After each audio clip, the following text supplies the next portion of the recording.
Hi friends, ಹೇಗಿದ್ದೀರಾ? ಅಮೆರಿಕದ ವಿಚಿತ್ರ ವೀಸಾ ನಿಯಮಗಳ ಬಗ್ಗೆ ಭಾರತ ಏನ್ ಹೇಳಿದೆ? ಬ್ರಿಟನ್ನ F-35 ಫೈಟರ್ ಜೆಟ್ಗೆ ಭಾರತ ಯಾಕೆ ಪಾರ್ಕಿಂಗ್ ಫೀಸ್ ಹಾಕ್ತಿದೆ?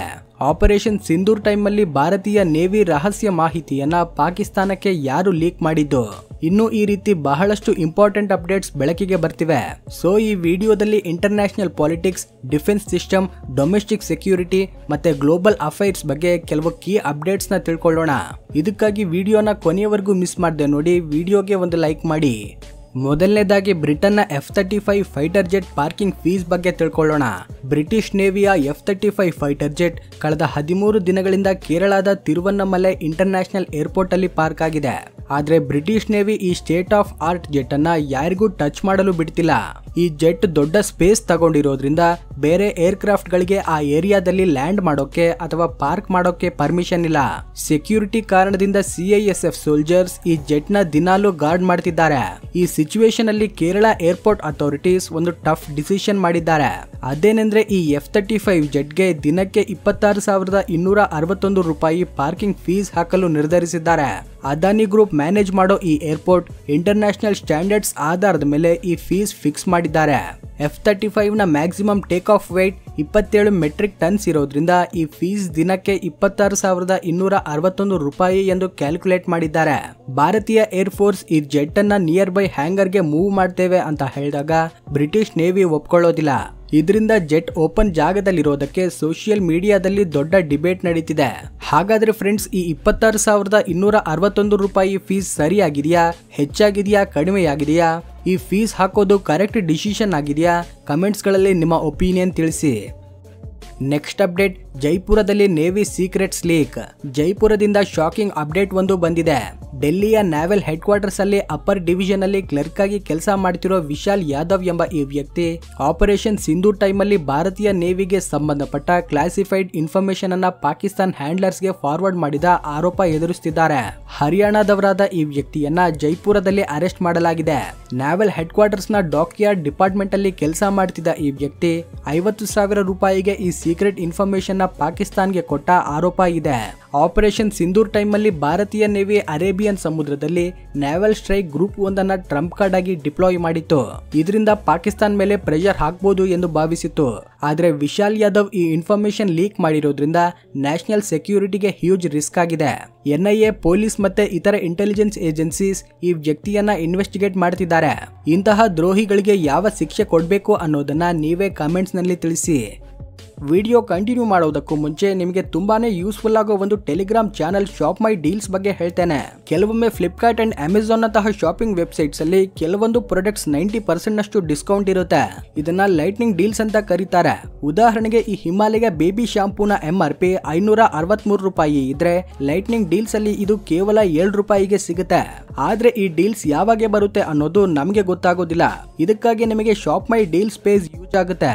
ಇವರು ಫ್ಲಿಪ್ಕಾರ್ಟ್ ಅಂಡ್ ಅಮೆಜಾನ್ ಹಾಗೂ ಇನ್ನಿತರ ವೆಬ್ಸೈಟ್ಸ್ ಅಲ್ಲಿ ಲೀಸ್ಟ್ ಆಗಿರೋ ಡಿಸ್ಕೌಂಟ್ ಪ್ರಾಡಕ್ಟ್ಸ್ ನ 24/7 ಟ್ರ್ಯಾಕ್ ಮಾಡ್ತಾ ಇರ್ತಾರೆ.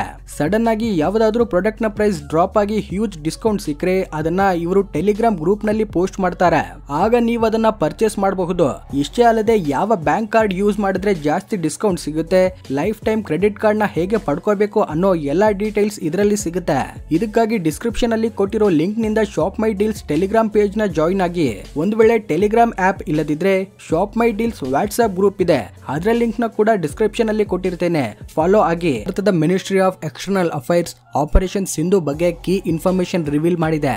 ಇರಾನ್ ಅಲ್ಲಿ ಸುಮಾರು 10,000 ಭಾರತೀಯರು ಮತ್ತೆ ಇಸ್ರೇಲ್ ಅಲ್ಲಿ 40,000 ಭಾರತೀಯರು ಇದ್ದಾರೆ ಎಂದು ಹೇಳಿದೆ.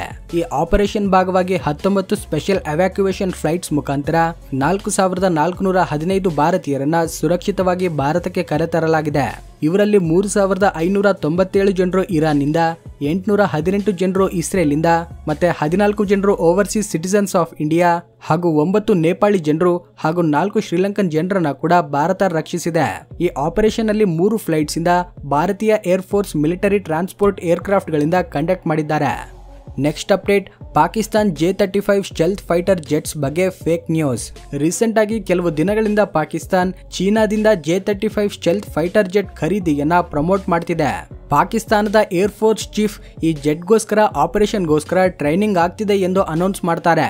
ಆದ್ರೆ ಪಾಕಿಸ್ತಾನ ಡಿಫೆನ್ಸ್ ಮಿನಿಸ್ಟರ್ ಖ್ವಾಜಾ ಆಸಿಫ್ ಈ ರಿಪೋರ್ಟ್ಸ್ ಗಳನ್ನ ತಳ್ಳಿ ಹಾಕಿದ್ದಾರೆ. ಈ ಜೆಟ್ ನ ಖರೀದಿಸೋದು ಕೇವಲ ಮೀಡಿಯಾ ಕ್ಯಾಂಪೇನ್ ಎಂದು ಸ್ಪಷ್ಟಪಡಿಸಿದ್ದಾರೆ.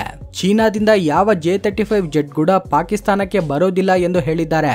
ಆದ್ರೆ ಈ ನಿರ್ಧಾರದ ಹಿಂದೆ ಅಮೆರಿಕದ ಪ್ರೆಷರ್ ಇರಬಹುದಾ ಅಥವಾ ಫಿನಾನ್ಷಿಯಲ್ ಪ್ರಾಬ್ಲಮ್ಸ್ ಇರಬಹುದಾ? ಆದ್ರೆ ಇದರಿಂದ ಒಂದಂತೂ ಫೈನಲ್ ಆಗಿದೆ, ಅದೇನೆಂದ್ರೆ ಈ 5th generation jets Pakistan air ಫೋರ್ಸ್ಗೆ ಬರಲು ಇನ್ನೂ 3-4 ವರ್ಷಗಳ ಸಮಯ ಬೇಕಾಗಬಹುದು. ಆದ್ರೆ ಇದು ಭಾರತಕ್ಕೆ ರಿಲೀಫ್ ಅಂತಾನೆ ಹೇಳಬಹುದು.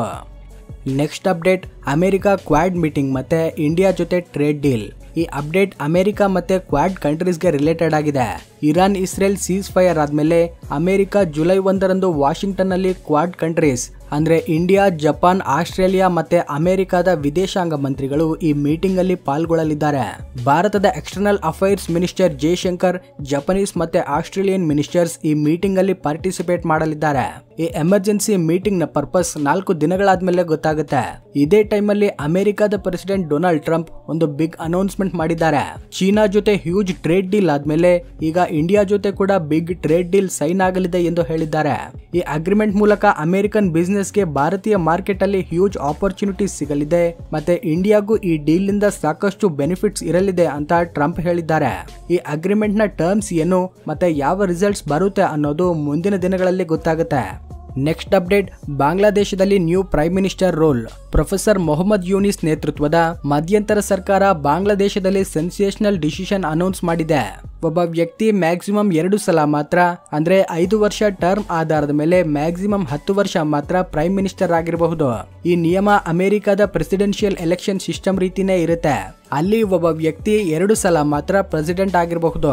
ಆದ್ರೆ ಬಾಂಗ್ಲಾದೇಶ್ ನ್ಯಾಷನಲ್ ಪಾರ್ಟಿ ಈ ನಿರ್ಧಾರವನ್ನ ತೀವ್ರವಾಗಿ ವಿರೋಧಿಸುತ್ತಿದೆ. ಯುನಿಸ್ ಸರ್ಕಾರ ಕೇವಲ ಮಧ್ಯಂತರ ಸರ್ಕಾರ, ಇಂತಹ ನಿರ್ಧಾರಗಳನ್ನ ತಗೊಳ್ಳೋ ಅಧಿಕಾರ ಅವರಿಗಿಲ್ಲ ಎಂದು BNP ಆರೋಪಿಸಿದೆ. ಚುನಾವಣೆಯನ್ನ ಶೀಘ್ರದಲ್ಲೇ ಕಂಡಕ್ಟ್ ಮಾಡಬೇಕೆಂದು BNP ಡಿಮ್ಯಾಂಡ್ ಮಾಡಿದೆ. ಹಾಗಾದ್ರೆ ಫ್ರೆಂಡ್ಸ್, ಈ ರೂಲ್ ಕರೆಕ್ಟ್ ಆಗಿದೆಯಾ? ಭಾರತದಲ್ಲೂ ಇಂತಹ ರೂಲ್ ಇಂಪ್ಲಿಮೆಂಟ್ ಮಾಡಬೇಕಾ? ಕಮೆಂಟ್ಗಳಲ್ಲಿ ನಿಮ್ಮ ಒಪಿನಿಯನ್ ತಿಳಿಸಿ. ಡಿಸ್ಕ್ರಿಪ್ಷನ್ ಅಲ್ಲಿ ಕೊಟ್ಟಿರೋ ಲಿಂಕ್ ನಿಂದ ಶಾಪ್ ಮೈ ಡೀಲ್ಸ್ ಟೆಲಿಗ್ರಾಮ್ ಪೇಜ್ ನ ಜಾಯಿನ್ ಆಗಿ.